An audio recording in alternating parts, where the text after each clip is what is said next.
Fandagawana na événement AFD na 97. À côté de l'Opamwana, à Biono, à Yewana Vandana pour l'État de l'évangisation.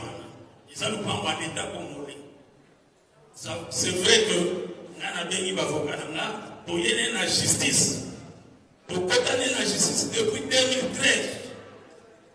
Avec le juge Yanni Oro à Koufana procès à Kamer.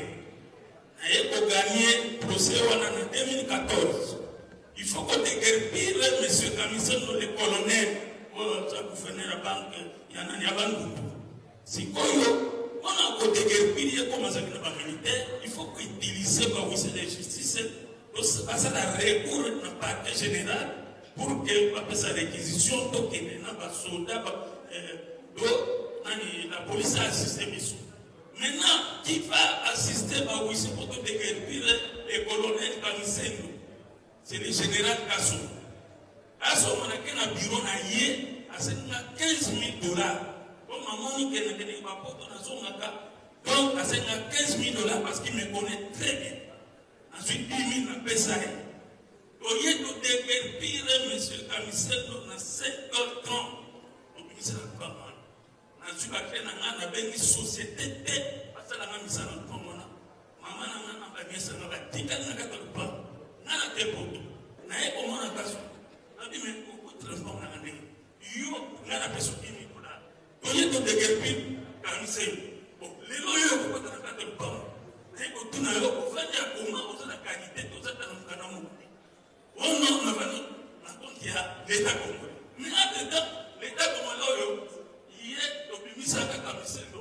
l'État congolais va découvrir l'action parce que le jugement on a perçu dans le bureau l'État congolais de Samba à Samba na biso ba députat exactement monté ba boya même na ba document sur la commission au moment na ba arrêté ça wana numéro na 14 ça dit ya mwana na sengi ba ministre justice au ministre na mwana parce que il est le tout puissant et intouchable.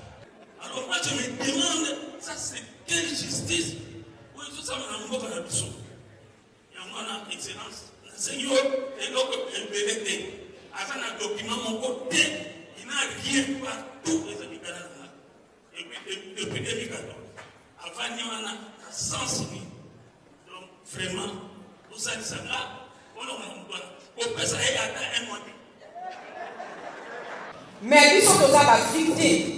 Na moment on a sokoloba ba policier bazali na site na biso ya ba maraîcher ba militaire ya auditora na site na biso ya ba maraîcher to sei excellence s'il vous plaît o kitandelo kitake pa ya baninga na biso ba maraîcher ya se combat o ya pena vallée de la Funa vers le campus s'il vous plaît. C'était ça ma demande, je dois laisser aussi la parole.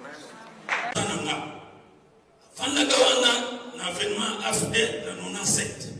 À côté de l'Opamwana, à Biono, à Yewana Vandana pour l'État de l'évangisation.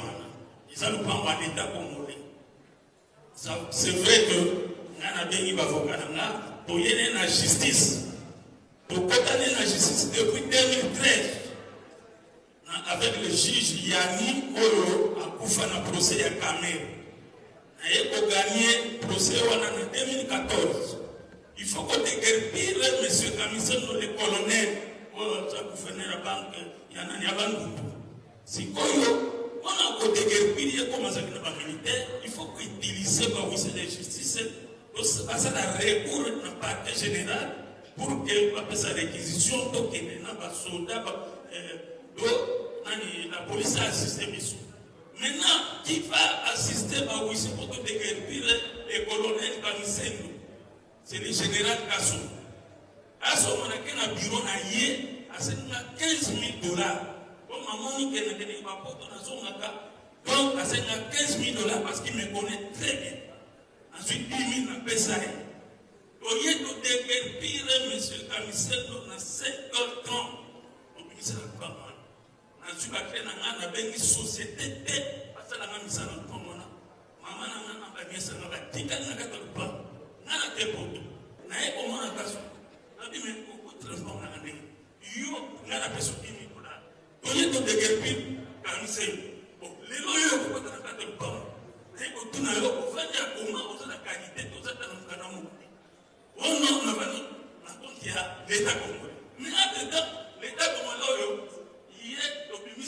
Bisendo on a l'État congolais va député actionnaire parce que le jugement on a perçu na bureau na yo l'État congolais to samba asamba na biso ba député exactement na monter ba boya même na ba document nous on a perçu na commission au moins na ba arrêter ça wana numéro na 14 sati ya mwana na sengi ba ministre justice au ministère na mutuana parce que il est le tout puissant et tout ça. Alors moi je me demande, ça c'est quelle justice? Oui, tout ça m'a montré à la biso. Il y a mon excellence. Le Seigneur est donc le BLT. Avant un document, mon côté, il n'a rien partout les habitants. Et puis depuis 2014, avant il y en a 100 000. Donc vraiment, tout ça, ça là, on peut ça y atteindre un mois. Mais biso toza ba victime. Na moment on a sokoloba ba policier bazali na site na biso ya ba maraîcher ba militaire ya auditorat na site na biso ya ba maraîcher to sengi excellence s'il vous plaît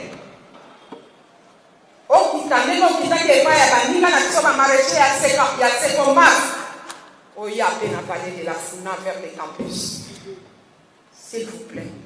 C'était ça ma demande, je dois laisser aussi la parole.